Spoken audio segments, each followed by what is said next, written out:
waktu kecil saya suka musik tuh denger melodi, Mas. Jadi ketika mendengarkan orang melafazkan Al-Quran dengan nada yang sangat indah itu buat saya ini sesuatu ini keren sih. Tapi ini terus bertanya nih, selalu terus bertanya karena saya selalu membiarkan pertanyaan seperti sudah yakinkah Anda? Gitu kan. Ternyata Islam itu mengajarkan balance dalam arti ada hubungannya juga dengan yin yang saya pelajarin gitu. Demo itu lagu Peri Cintaku itu yang aku untuk kamu itu. Demonya pertama kali dinyanyikan oleh Afgan. Pastikan nama kamu adalah Abdul Matin.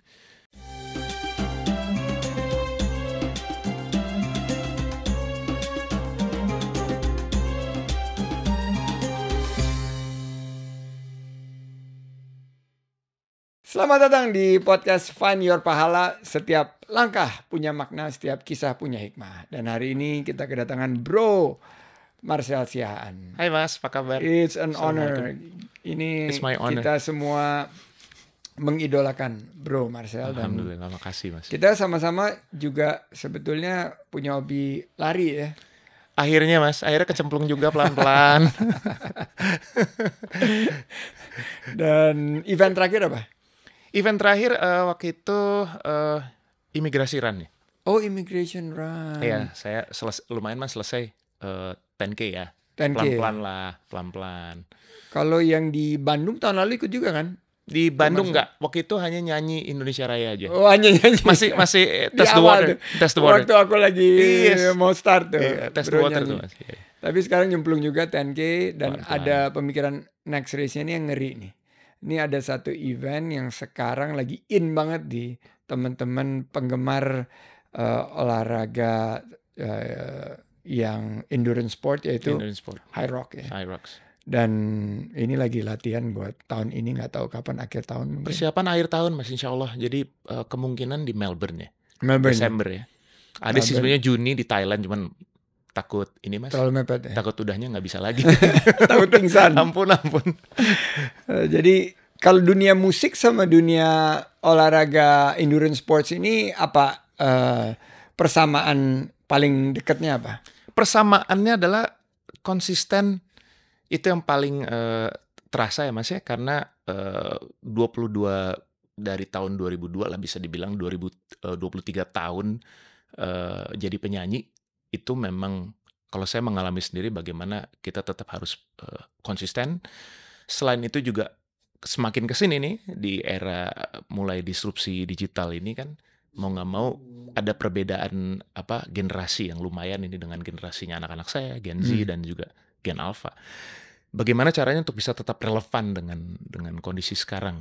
Nah itu menyesuaikan adaptasinya ya. Menyesuaikan. Dan olahraga ini juga kan kalau dilihat dulu walaupun kita juga tahu zaman dulu kan lari aja. Sekarang berkembang itu lari itu menjadi sebuah sport science gitu. Ada nutrisinya nggak main-main gitu ya, bukan hanya sekedar outfits dan segala macam, tapi juga teknologi melihat bagaimana perkembangan pengetahuan kita mengenai basal metabolic rate, BMI dan segala macam. Jadi lebih kompleks sekarang gitu kan. Ngeri banget. Ngeri banget. Nah, ini Find Your Pahala ini sebetulnya bagian dari Muslim First. Muslim First ini adalah sebuah, kita mimpinya menjadi super app bagi kehidupan kita dan keislaman kita. Dan Find Your Pahala ini mirip-mirip kayak Strava, bro. Strava di wearable kita, tapi ini cater kepada kegiatan ibadah kita, spiritual kita, kegiatan yang sebetulnya selama ini kan kita ingin bisa mencatatnya dan ada peningkatannya. Nah ini apps ini akan membantu kita untuk tiap kali meningkatkan ibadah kita dan juga ketakwaan kita, kepatuhan kita terhadap apa larangannya dan lain sebagainya. Jadi pemikiran itu justru mulai dari sports, dan sports punya kayak Strava, ada Garmin-nya. Nah ini kita juga nanti akan kembangkan ini sehingga ini adalah digitalisasi daripada kita punya kegiatan spiritual kita. Itu sih pandangannya, Chief. Nah sebelum kita ngalor ngidul ke tempat lain, termasuk baju lu ini bro, ini keren banget. Terima kasih Mas. Ini Terima kasih. salah satu favorit saya ini, dan Terima kita ada kolaborasi juga sama mereka nih. Wah, terima kasih. Mereka anak muda yang waktu kami di Kemenparekraf salah satu yang kita bina dan kita kembangkan. Nah, ini brand yang mudah-mudahan kan sangat nyaman Mas, sangat nyaman dan ada biasanya kan kalau monogram itu ada yang merek-merek luar negeri. Kalau ini monogramnya nih merek dalam negeri nih. Yes. Fatih. Keren banget. Oke, pertama kita ingin ngobrol nih yang top of mind kita. Ini kan kita bicara mengenai makna bulan suci Ramadan dan perjalanan hijrah. Betul. Chief. Dan kalau perjalanan hijrah ini Bro Marcel nih yang punya pengalaman spiritual yang sangat luar biasa. Pengalaman hidup aja pernah Mas. switching dan akhirnya pernah agnostik juga. Ini bisa diceritain nggak pengalaman hijrahnya seperti apa?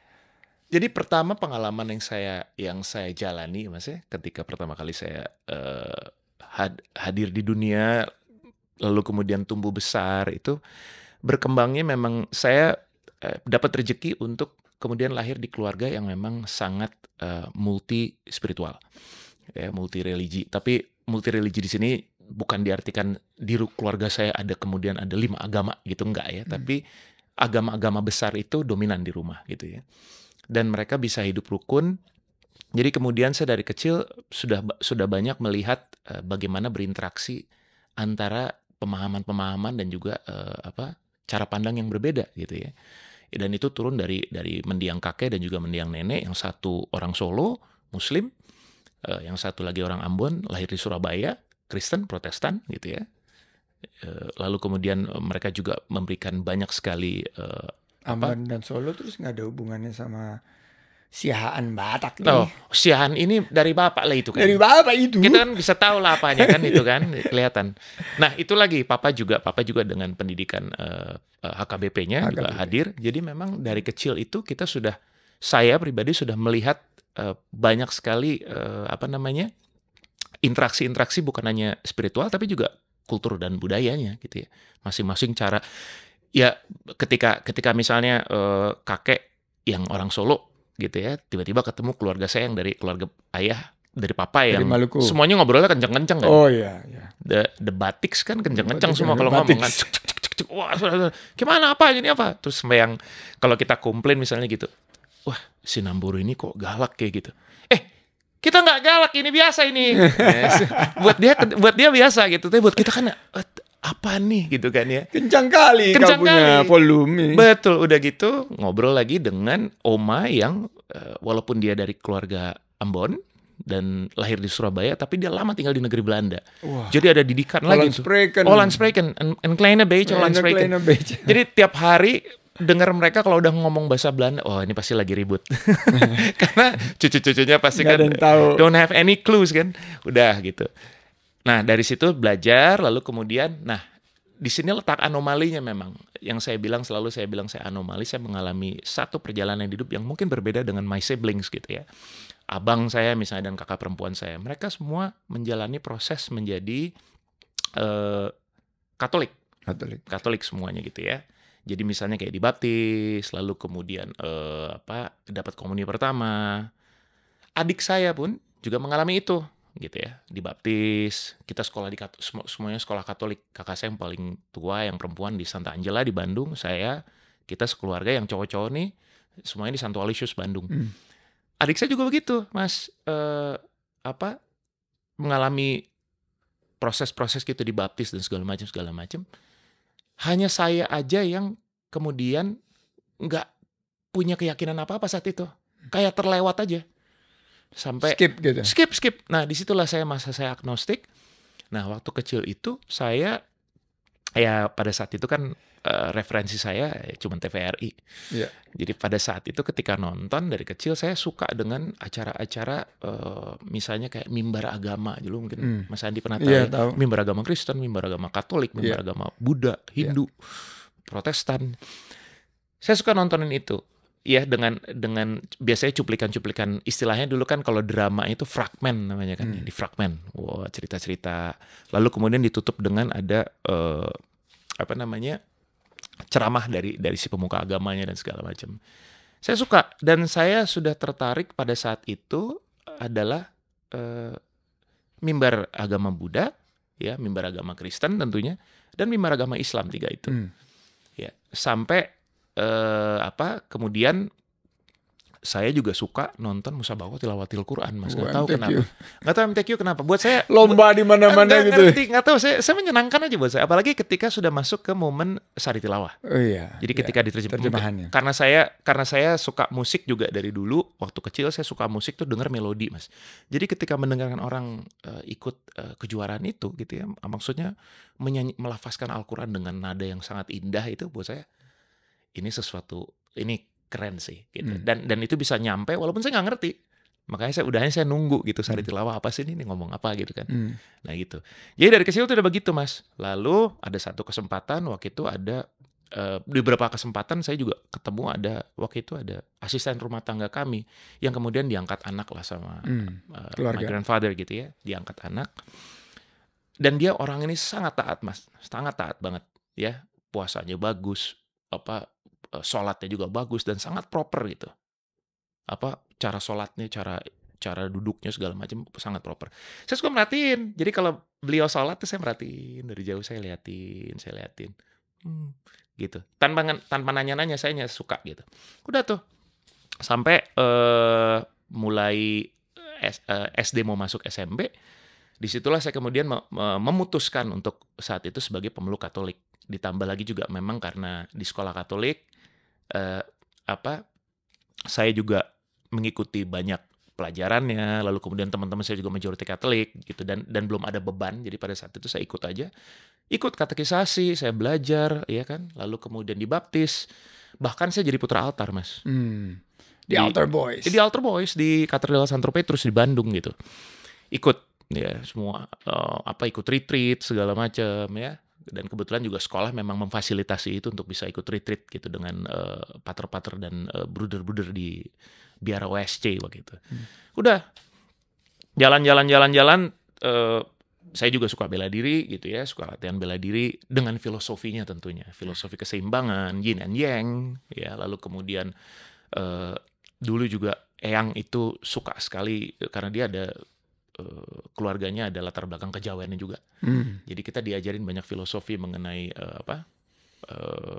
mengenai bagaimana menghormati alam, bagaimana kita bisa bersanding dengan manusia lain dalam kondisi yang seimbang gitu ya, melihat Gusti Agung gitu ya, Allah gitu. Tapi dalam perspektif yang lebih budaya gitu ya. Terus diajarin belajar khasanah wayang pada saat itu. Ya. Jadi kayak semuanya banyak nih, Mas. Banyak gitu. Ngumpul semua di kepala. Jadi ketika saya kemudian memutuskan untuk menjalani kehidupan sebagai Katolik, lalu kemudian ikut pelayanan bersama teman-teman. Waktu itu saya di Bandung, saya ikut sebuah pergerakan choir, Mas. Namanya Glorify the Lord Ensemble. Jadi itu semua gereja, tapi memang majority adalah gereja Protestan, ya Christian. Nah, saya masuk sebagai Katolik pada saat itu. Sebenarnya bukan kejebak, I rephrase, bukan kejebak, tapi lebih kepada keseret gara-gara saya nganter adik. Adik saya yang kecil itu, dia mau ikutan, istilahnya ikut pelayanan di Glorify, ikut nyanyi. Saya belum nyanyi, Mas. Saya belum nyanyi. Tapi ternyata di situ karena di dalamnya tuh ada teman saya, ada Rejos tuh pemain perkusinya Malik and Essentials sekarang. Dia terus ada Ivan Saba, keluarga Saba itu pada saat itu. Ya dia bilang, ini orang bisa nyanyi nih. Ikut aja. Mau kemana lo ya? Akhirnya keseret dan ikut pelayanan Ikut pelayanan kita kemana-mana. Kita nyanyi di gereja-gereja, ya. Lalu di panti asuhan, di panti-panti manula dan segala macam. Jadi belajar di situ bagaimana kita mempersembahkan yang terbaik untuk pelayanan. Udah tuh, terus jalan udah gitu juga. Tapi ini terus bertanya nih, selalu terus bertanya karena saya selalu membiarkan pertanyaan seperti, sudah yakinkah Anda? Gitu kan. Kayak kalau kita ke kantor kan instansi, sudah rapihkah Anda? Itu masih di kaca gitu. Tapi ini sudah yakinkah Anda? Itu selalu saya Imaginary gitu ya. imaginary mirror gitu kan. Itu selalu saya bikin pertanyaan supaya apa? Saya nggak mau berhenti sampai saya benar-benar merasa nyaman dan ini oke.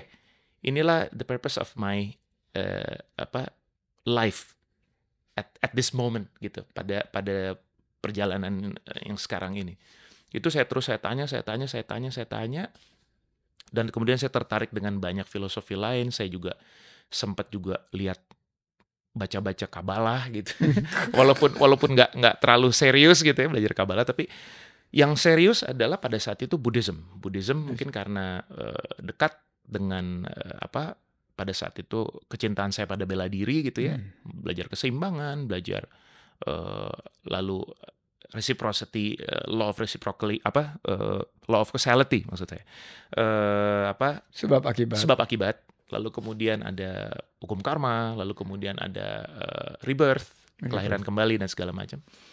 Nah di situ udah juga sedikit member ke arah Islam sebetulnya, cuman memang belum detail sampai kemudian nemu referensi kayak ternyata Islam itu mengajarkan balance, dalam arti ada hubungannya juga dengan yin yang saya pelajarin gitu, bahwa ada konsep mengenai manusia itu punya dua unsur, ya, yaitu Jamal dan Jalal, ya gitu. Jalal is keindahan, jadi lebih ke feminine. Lalu kemudian Jamal itu lebih ke maskulin. Gitu kan. Kebalik Mas, Jamal, sorry. Nah itu kalau berada di dalam kondisi yang seimbang, dia akan menjadi manusia yang kamal, gitu, balanced, gitu. Wah jadi semakin menarik gitu kan, bahwa ternyata Islam ini melihat dari segala sisi, komprehensif ternyata gitu kan.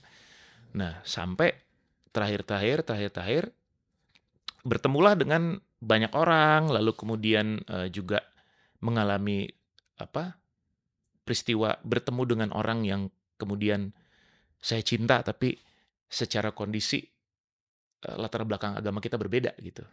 Jadi pada saat itu sebetulnya ketika lagu Pri Cintaku keluar, saya yakin kenapa Mas Yofi waktu itu memilih saya. Sebetulnya Mas tahu nggak, ada satu hal yang banyak orang mungkin nggak tahu. Demo itu, lagu Pri Cintaku itu, yang Aku Untuk Kamu itu, demonya pertama kali dinyanyikan oleh Afgan. Cuman entah kenapa, jadi waktu demo itu sampai ke saya, itu suaranya Afgan di dalam Mas. Udah. Tapi kembali lagi mungkin karena ya ini Mas Takung, ya gitu, udah mungkin rezekinya udah harus garisan. The butterfly effect. The butterfly effect ya, the butterfly effect. Itu efeknya harus si Mas Marcel yang nyanyi gitu ya. Ya udah. Dan ditambah lagi juga dengan pengalaman Mas. Jadi dari nikah 2009 sampai 2012 akhirnya saya memutuskan untuk convert, mualaf itu struggle gitu, struggle banget karena lumayan ya tekanan dari sekeliling karena kita menikah beda agama dan sebagainya gitu ya. Cuman itu yang kemudian semakin justru menguatkan saya ingin menunjukkan bahwa ini sepertinya yang terakhir gitu, semakin kuat ini karena ada memang tarikan untuk tetap stay sebagai seorang Buddhis pada saat itu, tapi ternyata ini urusannya dengan jalan hidup yang harus saya ambil di kehidupan yang sekarang ini, gitu. Gitu. Karena ada satu keyakinan juga bahwa saya seperti ada tugas ini. Ada satu tugas yang hanya bisa saya selesaikan ketika saya sudah menjadi Muslim. Entah apa, saya harus completed the task ini yang saya nggak tahu apa. The task that yet to come. Yes, itu. Ya, jadi dan yang menyenangkannya adalah pencapaian spiritual itu kan something that we cannot unsee or unheard. Kita nggak bisa cabut keluar dari kepala kita. Itu semuanya stay forever dan itu menjadi hasanah buat kita gitu kan akhirnya.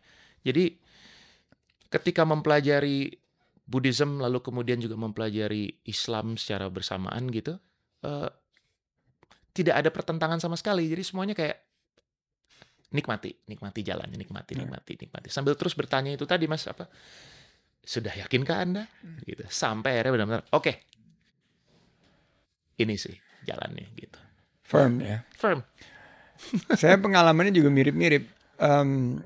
Saya tuh kan di sekolah, saya lahir di lingkungan yang sangat multi religi di em, oil and gas camp gitu di Sumatera.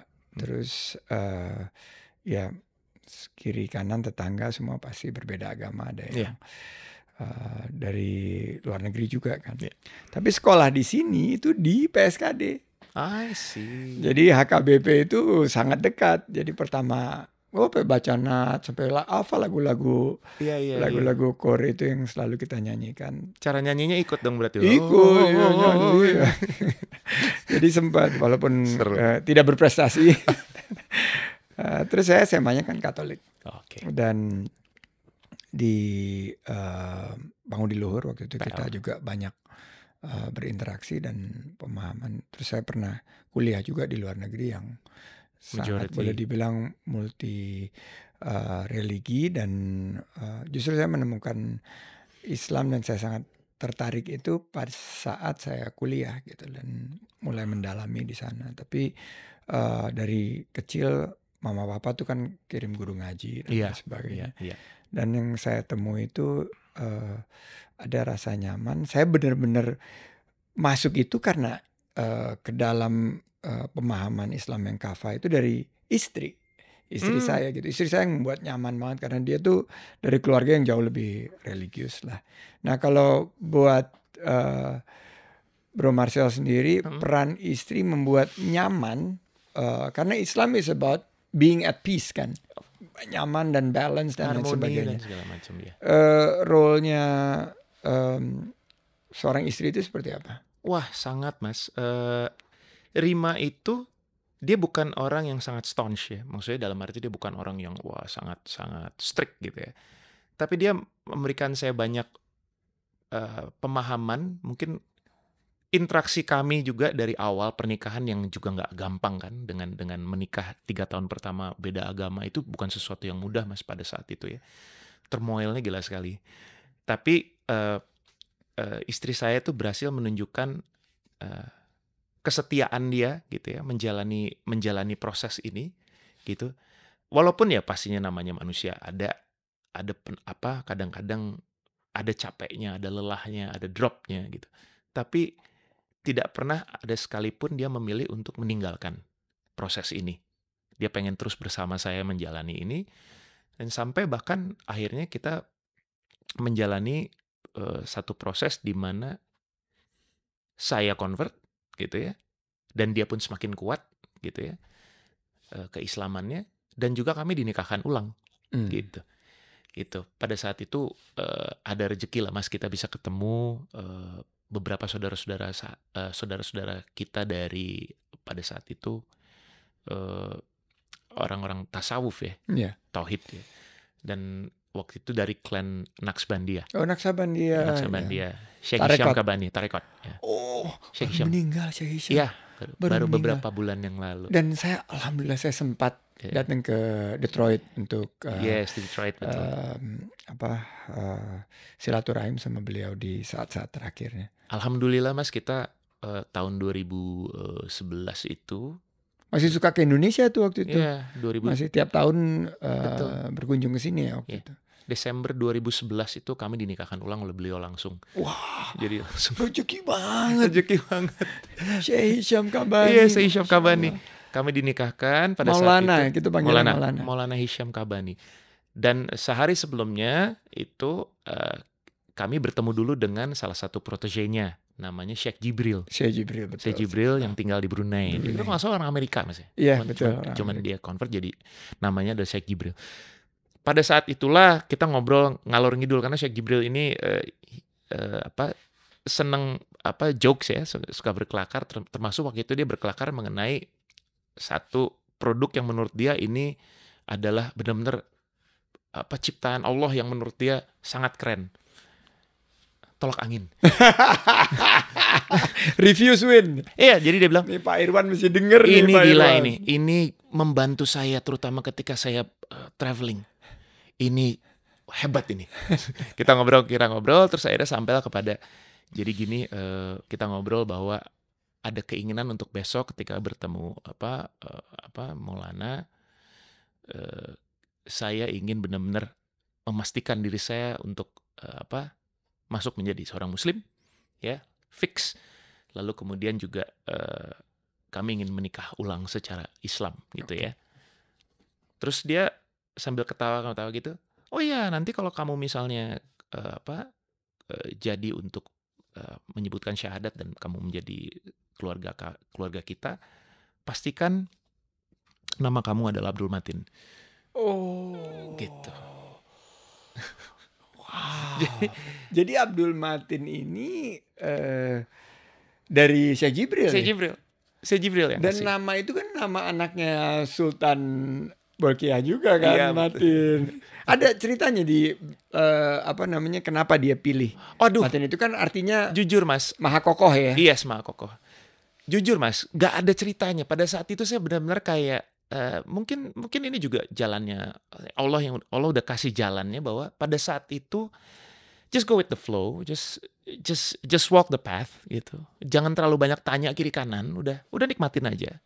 Karena follow the process, enjoy the process. Karena pada saat itu sama sekali nggak ada penolakan, Mas. Semuanya menyenangkan gitu, semuanya menyenangkan. Deg-degan lah, pasti excited lah ya gitu kan, karena ini satu lagi lompatan di dalam kehidupan saya pribadi gitu. Walaupun pada saat itu saya bersama istri saya tercinta, tapi lompatan itu kan satu lompatan pribadi yang nggak main-main buat saya gitu. Tapi pada saat itu saya kok lebih kepada excited dan ngikut gitu. Wah, nikmatin aja, jalan gitu.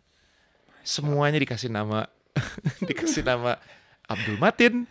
Lalu kemudian besok nggak berapa lama juga mengalami proses itu, langsung dinikahkan ulang oleh Maulana Hisham gitu ya, almarhum. Jadi yang kayak wow, ini semuanya bergerak di luar kuasa saya gitu. Benar-benar udah Allah udah yang gerak gitu. Semuanya udah. Kita mengikuti aja. Berarti kan ilmu-ilmu yang didapat nih selama your journey hijrah itu, perjalanan spiritual ini udah dapat exposure, beberapa agama cukup dalam gitu. Sekarang ini dengan nama Abdul Matin itu justru ilmu-ilmu yang didapat ini memperkokoh. Sangat. Justru jadi memperkokoh your belief, keyakinan. Enaknya adalah ini Mas, ini lumayan sejalan dengan keinginan saya tadi untuk tetap relevan gitu. Staying relevant ya. Stay relevant itu maksudnya adalah begini, ketika kita berbicara misalnya gitu, saya bertemu dengan sahabat-sahabat saya yang Kristen, yang Katolik, atau bahkan yang Buddhis, teman-teman saya yang Buddhis, tidak ada lagi tembok itu gitu. Nggak ada sekat ya. Beda kalau misalnya kita berangkat dari satu pemahaman tersendiri, terus kemudian kita mencoba duduk dengan mereka-mereka yang berbeda keyakinan gitu. Itu pastinya kita nggak bisa bohong, pastinya akan ada sekat, ada semacam tembok yang mungkin tebal tipisnya tergantung ya. Tapi tembok itu ada. Nah sekarang ini nggak sama sekali gitu. Dan kita juga akhirnya secara tidak sadar kita mengeluarkan satu vibe yang membuat orang juga nyaman-nyaman aja sama Marcel gitu kalau ngobrol. Walaupun dia misalnya berbeda keyakinan misalnya. Nyaman-nyaman aja. Atau misalnya dulu dia adalah sahabat saya yang lumayan bareng ketika saya masih Kristen misalnya, atau masih Katolik ya, atau misalnya masih Buddhis. Tapi ketika mereka sudah tahu saya sekarang menjadi seorang Muslim dan mereka menghormati pilihan saya gitu ya, itu menjadi sesuatu yang tidak lagi menjadi masalah buat mereka. Mereka tetap melihat saya sebagai teman gua, dia memang begitu, dia memang pencari gitu. Dia selalu mencari apa yang terbaik untuk hidupnya gitu. Nah gitu sih Mas. Menarik. Dan ini menambah keistiqomahan juga dalam sangat Mas.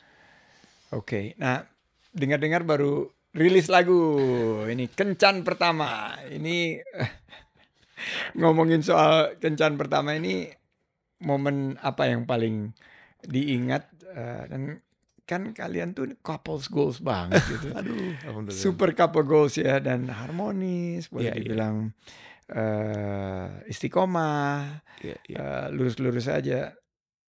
Ada tips nggak yang bisa dibagi nih? Wow, tips ya Mas ya. Generasi ke depan. Tapi cerita dulu Kencan Pertama ini. Oke, Kencan Pertama gini. Ceritanya Kencan Pertama ini, lagu ini diciptakan sebetulnya oleh sahabat saya Mas Pringgo Aryo. Dia personilnya 21st Night ya. Dia juga seorang drummer, dan kemudian dia sekarang posisinya adalah sebagai A&R dari perusahaan rekaman saya, VMC itu ya. Dan kemudian kita sepakat untuk mengangkat single ini lagu yang diciptakan oleh Aryo ini karena kembali lagi gitu. Untuk album ini kebetulan saya memang mau sedang menjalani proses untuk album ke-8 ya. Di mana album ke-8 ini pengennya adalah selain relevant, selain juga bisa mingle dengan the latest generation gitu ya. Sekaligus juga untuk sebetulnya menjadi jembatan saya untuk bisa campaign, Mas. Campaign itu dalam arti gini, saya punya pengalaman, saya punya anak yang satu umur 20, satu umur 17, satu umur 10 gitu ya. Tiga-tiganya ini juga tuh ya, 10 iya, tahun nih jaraknya. mereka punya bahasa yang Berbeda-beda. lain, Mas. Jokesnya aja kadang-kadang saya bingung gitu ya. Mereka bisa bikin foto selfie atau foto close up, sangat close up gitu ya dari peliharaan kita, entah itu kucing atau apa, dia close up terus dia bisa ketawa-ketawa sendiri gitu. Joke-nya berbeda sekali kan gitu kan. Tapi inilah kemudian yang menjadi parameter saya untuk oke, apa yang harus saya lakukan supaya saya bisa relevan sama mereka. Stay relevant Iya. with them. Dan lagu Kencan Pertama ini adalah sebetulnya upaya juga supaya bisa relevan, bisa mingle, dan supaya saya, karena saya sekarang juga aktif di ekosistem musik gitu ya, untuk inginnya sih bisa meninggalkan legacy untuk generasi berikutnya nanti di ekosistem musik ini gitu ya, dari mulai tata kelolanya sampai apapun, adalah gimana caranya supaya bisa spreading the message, atau bahasa kerennya, walaupun saya selalu nggak suka pakai bahasa itu, Mas, mengedukasi itu kayak kita kayak lebih pintar Kita aja yang padahal paling enggak. pintar gitu ya. Iya, tapi untuk bisa men-spread itu adalah harus relevan, harus enak, harus mingle. Berarti harus benar-benar mengubah semua mindset kita, melihat generasi sekarang, tidak lagi melihat bahwa kita adalah mereka kan selalu bertanya why, gitu kan, dan kita bilang no because I'm your father, I said so. Iya. Just nurut aja gitu, just follow. Sekarang udah gak bisa, Mas. Gak bisa. Udah gak bisa. Mas juga It's ngalamin about, pasti kan? iya, it's about what's the purpose. Yes, gak bisa. Jadi mulailah bagaimana caranya ngebuka diri untuk apa istilahnya memodifikasi cara berkomunikasinya gitu. Nah, Kencan Pertama ini juga pengennya begitu, Mas. Jadi jembatan untuk bisa melebarkan sayap, melebarkan pergaulan saya, mingle-nya saya dengan generasi yang sekarang, supaya mereka nangkep nih, supaya generational gap-nya nggak terlalu jauh gitu. Betul. Untungnya selama ini kalau setiap konser atau apa, Mas, mungkin karena lagu, Mas, jadi generational gap itu nggak terlalu terasa gitu, karena waktu saya konser aja terakhir itu terasa yang nonton tuh cucunya, ibunya, dan neneknya. Gitu. Semuanya menyanyikan lagu yang sama. Misalnya nyanyi Takkan Terganti, misalnya atau nyanyi misalnya Firasat gitu. Semuanya jadi kayak oke, ini adalah satu pengetahuan yang harus saya pegang terus untuk gimana caranya bisa mingle gitu. Karena music itu kan universal banget universal, ya. Dan universal dan it across generational. Across borders, across everything. Jadi dia bisa ikut nyanyi walaupun usianya mungkin 15 tahun sama nyanyi yang umur 50 tahun gitu. Betul. Dengan kecintaannya kepada lagu Marcel gitu. Betul. Kan it's actually a very powerful platform buat music, buat menyampaikan kebaikan. Kita belum bicara teknis mengenai frekuensi dan segala macam ya, Mas. Tapi saya percaya juga. Dan jarang loh kalau misalnya kita bicara bisnis gitu, ada tuh segregasi gitu loh. Ada ya, Mas, namanya aja UKM, usaha kecil, menengah gitu. Beda sama usaha besar gitu lah, atau usaha mikro gitu. Tapi kalau music itu nggak ada kayak generational gap gitu, nggak ada. Iya. Apalagi sekarang kan karena digital gitu, Mas. Benar. Nah, dan menjawab ini tadi, Mas, Kencan Pertama, Mas tadi nanya saya belum jawab.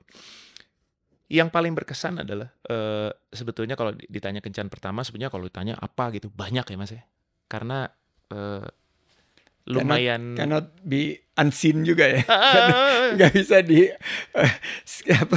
erase from your memory. Yes. Mungkin salah satunya yang nggak bisa saya lupakan adalah pertemuan saya, itu juga kalau bisa dimasukkan ke dalam part Kencan gitu ya, adalah pertemuan saya dengan almarhum ayah mertua saya gitu ya, di Thailand waktu itu. Pertama kali ketemu Daddy waktu itu, ayahnya Rima.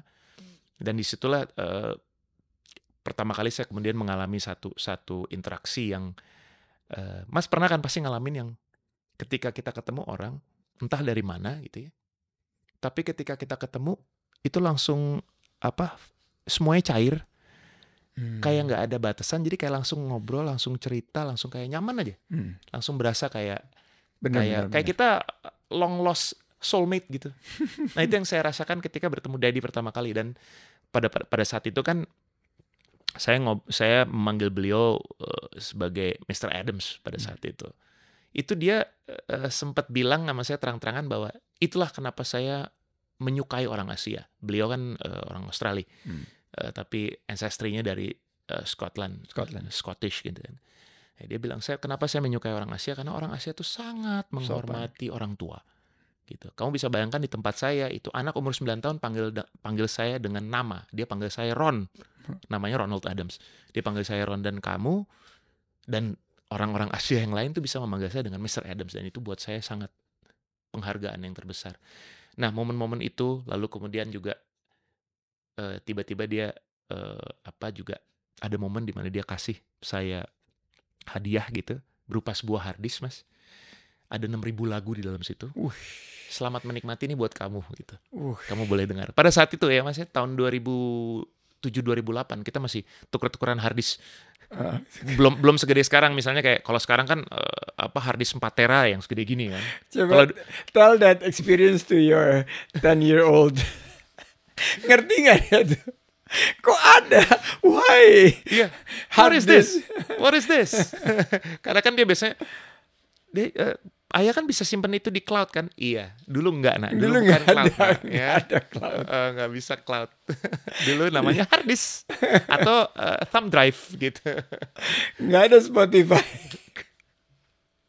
Jadi kencan pertama itu very powerful, dan mudah-mudahan kita doakan sukses singlenya. Terima kasih Mas. Makasih banyak. Tips yang mesti di-share nih buat the next generations, how to maintain so you continue to be couple goals. Gak ada lagi, mungkin ini klise Mas ya, tapi komunikasi itu penting. Komunikasi yang dinamis, dalam arti harus disertai juga dengan keinginan atau kemauan untuk tetap adapt ya, yang pasti. Dan acceptance karena apa? Karena segala sesuatu berubah Mas, gitu ya. 10 menit yang lalu saya bukan Marcel yang sekarang, gitu. Demikian juga Rima yang 10 menit yang lalu bukan Rima yang sekarang, gitu. Jadi kemampuan untuk beradaptasi dan istilahnya mingle itu tadi, itu menjadi syarat mutlak untuk kita bisa komunikasi dengan baik, gitu. Karena kalau enggak, apalagi kalau kita masih berkubang ya, kita masih overwhelmed dengan masa lalu gitu ya, ada bagasi-bagasi yang belum selesai dan sebagainya, itu akan sulit karena manusia kan punya kapasitas ya untuk menghandle bagasi-bagasinya gitu. Kalau kita tidak punya benar-benar willingness untuk melepaskan bagasi itu in order to reach the future gitu, forget it Mas. Karena ya berat banget bebannya. Berat, apalagi kita Mas sebagai laki-laki, kita kan we're the provider gitu. Kita hunternya gitu. Kita masukin. Iya. Gimana lah? Justru kan kita harus melepaskan sesuatu yang nggak penting itu supaya kita bisa menjaga yang harus kita jaga ini kan, pasangan kita, anak-anak kita gitu. Gitu sih. Lumayan. Very deep. Ini. Tapi saya tuh owe it to music. Setiap kali saya berantem sama Nur dulu, zaman dulu, saya tuh suka ngerekamin kaset. Iya, generasi mixtape sama. Coba salaman mixtapes. Dan itu mungkin infringing into copyright. Tapi I am guilty. Tapi itu yang berhasil meluluhkan Mbak Nur. Nah, sekarang kan bisa kirim pakai playlist aja Mas sekarang. Playlist sekarang untuk pakai YouTube bisa kirim. Mas ada suratnya? Ada. Biasanya di dalam sleeve-nya kan kita bisanya C45, C60 atau C90. Maxell tuh dulu. Maxell atau TDK Mas. TDK Jepang. Itu aku tulis tuh. Minta maaf. Lagu buat kamu. Moga-moga kamu seneng ya. Moga-moga kamu gak marah lagi sama aku. Okay, we're at the end. Mungkin final words dari Marcel buat rekan-rekan Find Your Pahala. Buat rekan-rekan dan semua yang menonton podcast ini bersama Mas Andi, saya cuma berharap kita bisa menjadi manusia yang lebih baik ya Mas ya.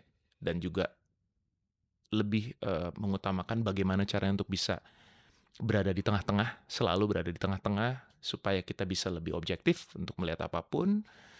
Lalu kemudian juga harapannya kita menjadi semakin cerdas dalam melihat segala sesuatu, tentunya dengan ridhonya Allah ya, gitu. Dan terima kasih Mas untuk kesempatan ini dan sukses untuk application-nya. Muslim First, Muslim dan First Find ini, Your Pahala. yes, harapannya ini bisa jadi satu harapan baru buat kita yang memang memerlukan istilahnya koridor-koridor tertentu untuk bisa belajar taat, belajar disiplin, belajar fokus pada pencapaian spiritual gitu. Terima kasih. Sama-sama Mas. Dank je wel. Dan Hartelijk bedankt. sukses selalu di next chapter of your career, dan terima kasih. Terima kasih Mas. Ramadan ini harus jadi momen kita untuk lebih semangat beribadah. Nah, ada challenge yang super seru yang bikin ibadah kita makin semangat, yaitu Find Your Pahala Challenge dari Muslim First. Caranya gampang, cukup catat ibadah harian kamu, yaitu sholat dan Ramadan. Di aplikasi Muslim First, setiap ibadah yang kamu lakukan akan mendapatkan poin. Dan yang paling menarik, poin-poin ini bisa jadi kesempatan buat umroh dan bahkan berhaji bareng Muslim First. Nah ini yang menarik Mas, karena apa? Ibadah kita ini nggak cuma dapat pahala aja, tapi juga ada motivasi untuk bisa terus istiqomah. Setuju? Setuju, betul sekali Bro Marcel. Makin rajin ibadah, makin besar peluang berangkat ke Tanah Suci. Amin. Dan Ramadan ini waktu yang tepat banget buat kalian memperbanyak ibadah dan mengumpulkan pahala sebanyak-banyaknya. Setuju. Teman-teman, jangan sampai ketinggalan. Download aplikasi Muslim First, daftar, dan mulai catat ibadahnya sekarang juga. Ayo kita berlomba-lomba cari pahala dan raih berkah Ramadan. Demikian kita akhiri percakapan kita sama Bro Marcel. Good luck on Thank you, Mas. High Rocks. Sampai jumpa di Find Your Pahala berikutnya. Wassalamualaikum warahmatullahi wabarakatuh. Waalaikumsalam warahmatullahi wabarakatuh.